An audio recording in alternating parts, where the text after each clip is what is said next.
Graça e paz, amados irmãos, amigos, estamos estudando e meditando na relevante e preciosa mensagem do Salmo 41, Salmo de Davi. O primeiro maior mandamento, amar a Deus sobre todas as coisas. O segundo maior mandamento, amar o próximo. Toda a lei e os profetas, toda a palavra de Deus se resumem nesses dois mandamentos. E para Deus, amar o próximo é tão importante e Ele valoriza tanto que nós temos de Davi o testemunho de 7 grandes e maravilhosas bênçãos reservadas e prometidas por Deus para aquele que dá atenção ao pobre, para aquele que socorre o necessitado, o desamparado, o vulnerável, o fraco. E Davi praticou isso em sua vida. Davi era um homem segundo o coração de Deus, cujo coração era cheio de compaixão e misericórdia. E ele começou o Salmo 41 dizendo exatamente isso. Ele exaltou a bem-aventurança, a felicidade daquele que dá atenção ao pobre. E ele é feliz porque Deus o abençoa com 7 maravilhosas e extraordinárias bênçãos. Agora, na outra metade, na sequência do Salmo, Davi nos faz entender por que ele começou o Salmo assim. Para o leitor despercebido, que lê a palavra de Deus sem nela meditar, pode parecer não haver conexão entre a primeira parte e a parte que sucede, mas temos toda a conexão. Por exemplo, ele diz no versículo de número 4, eu disse, Senhor, compadece-te de mim. Senhor, cura-me, pois pequei contra ti. Davi, ele vai mostrar e testemunhar que as 7 bênçãos prometidas por Deus para aquele que dá atenção ao pobre, estas 7 bênçãos foram derramadas sobre a sua vida. Então ele começa a testemunhar o que lhe aconteceu. Davi admite nessa oração que ele pecou contra Deus. No Salmo 51, ele já havia dito, contra ti somente pequei.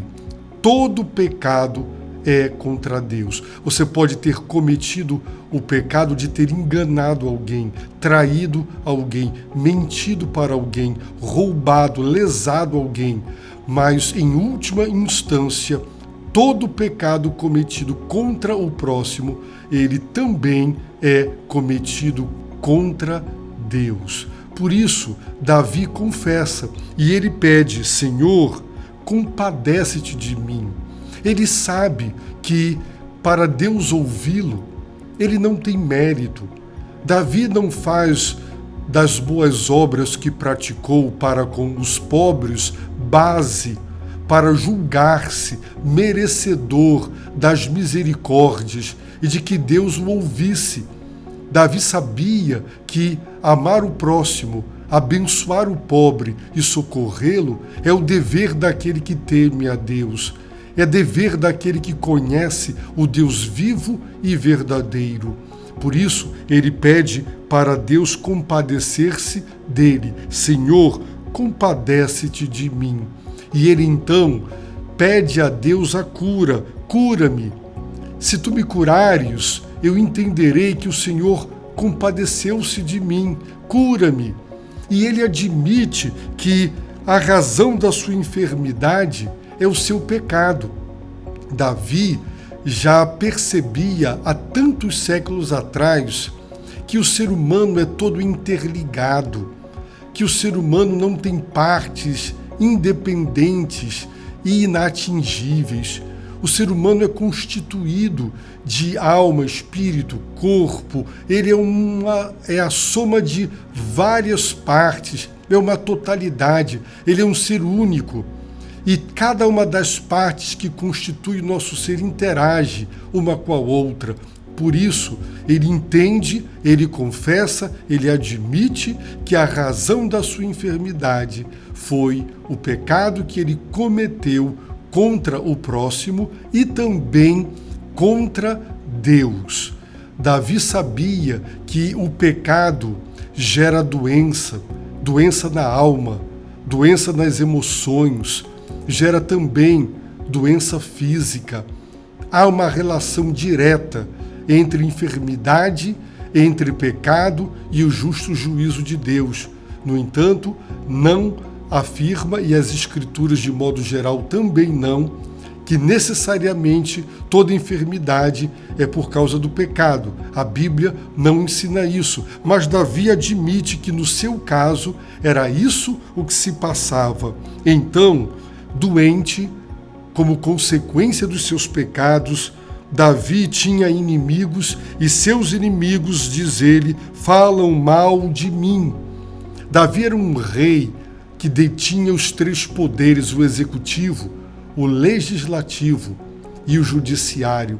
Davi era rei, tomava decisões nas várias áreas e esferas da vida. E todo líder, ele faz inimigos quando ele toma decisões e elas nunca agradam a todos. Aliás, quem quer agradar a todos não agrada a ninguém. Davi tinha inimigos e esses inimigos, disse ele, falam mal de mim, dizendo, quando ele morrerá, quando seu nome será extinto.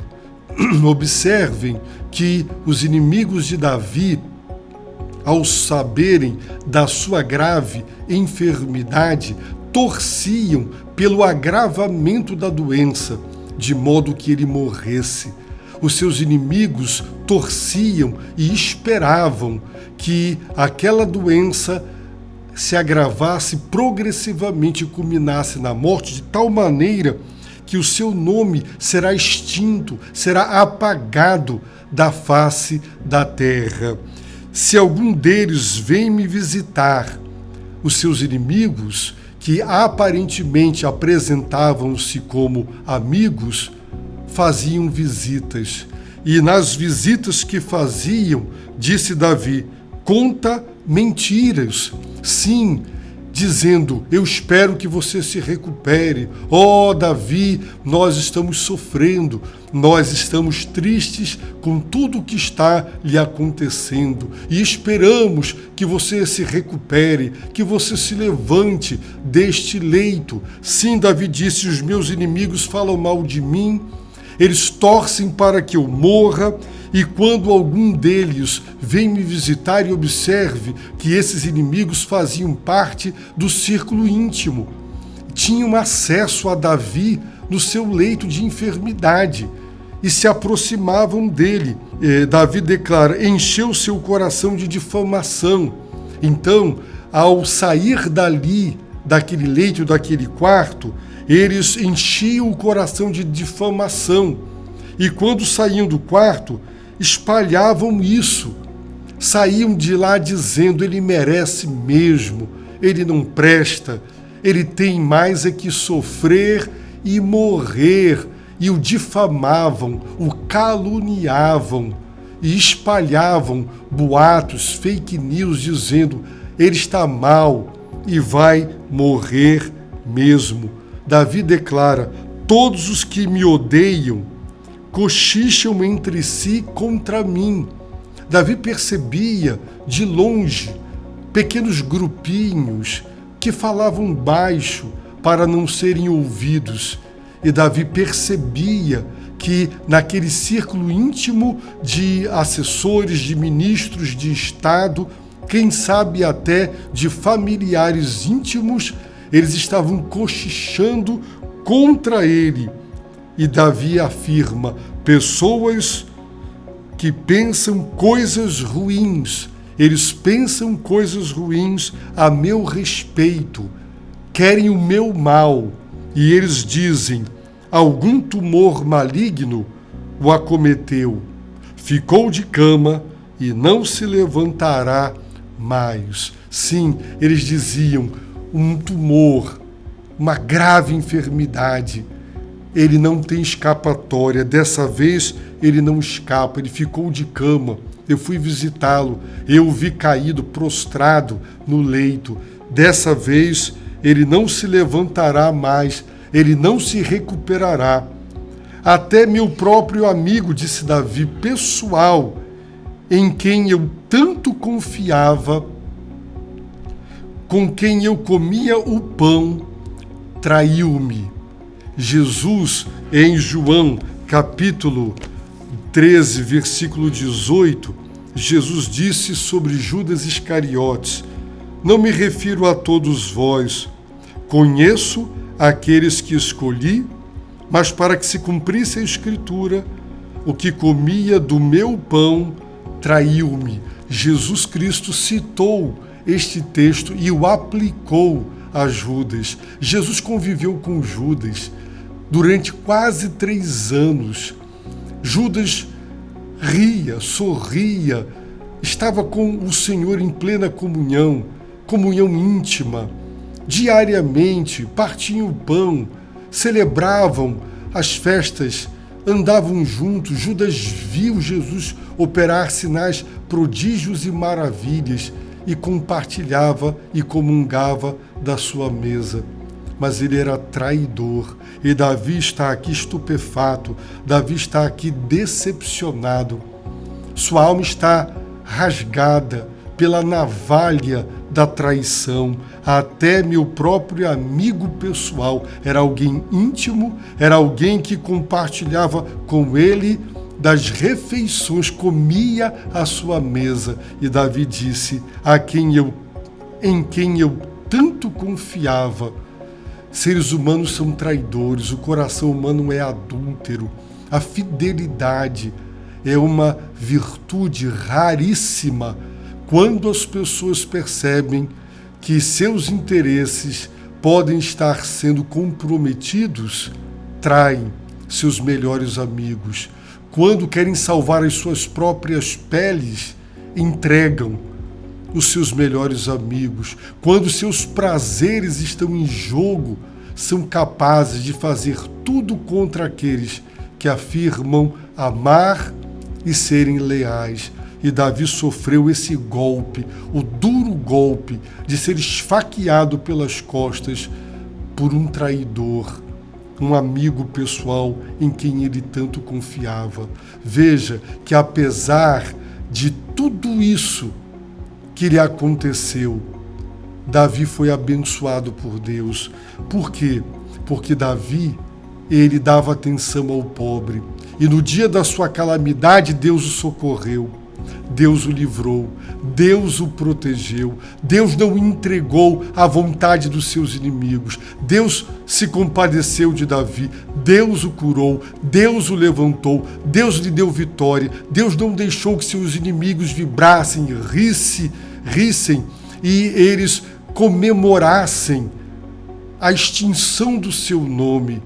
Por isso Davi começou o salmo assim, e ele agora dá testemunho de que em seu profundo sofrimento, porque a enfermidade não traz só dor física, ela abate espiritualmente, deprime as nossas emoções, e naquele quadro terrível de sofrimento, ele teve que conviver com toda a deslealdade, a infidelidade e as traições das pessoas mais íntimas.